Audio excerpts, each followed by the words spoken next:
ಆ ಸ್ವಾಮಿಗಳ ಪಾದಕ್ಕೆ ಪಡೆಮಟ್ಟು ನಮ್ಮ ಬಿ ಡಿ ಪಾಟೀಲರಿಗೂ ನನ್ನ ಅನಂತ ಕೋಟಿ ನಮನಗಳು.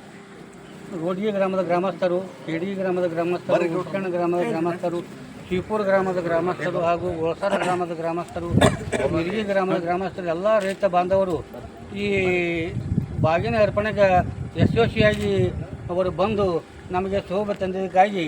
ಯಾಕಂದ್ರೆ ಬಿ ಡಿ ಪಾಟೀಲ್ 12 ತಾರೀಕಿಗೆ ಪೂಜೆ ಮಾಡಿದ್ರು.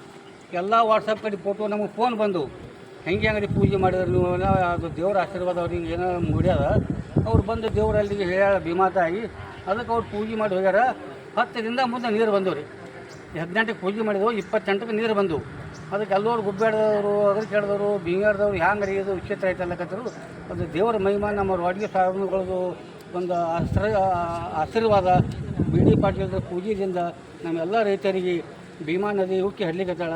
ಇದೇ ರೀತಿಯಾಗಿ ನಾವು ಬಿ ಡಿ ಪಾಟೀಲರಿಂದ ಮುಂದೆ ಎಲ್ಲರೂ ಅವರ ಋಣ ನಾವು ತೀರಿಸ್ಬೇಕಂತ ಹೇಳಿ ತಮ್ಮಲ್ಲಿ ಕಳಕಳಿ ಕೇಳ್ತೇವೆ.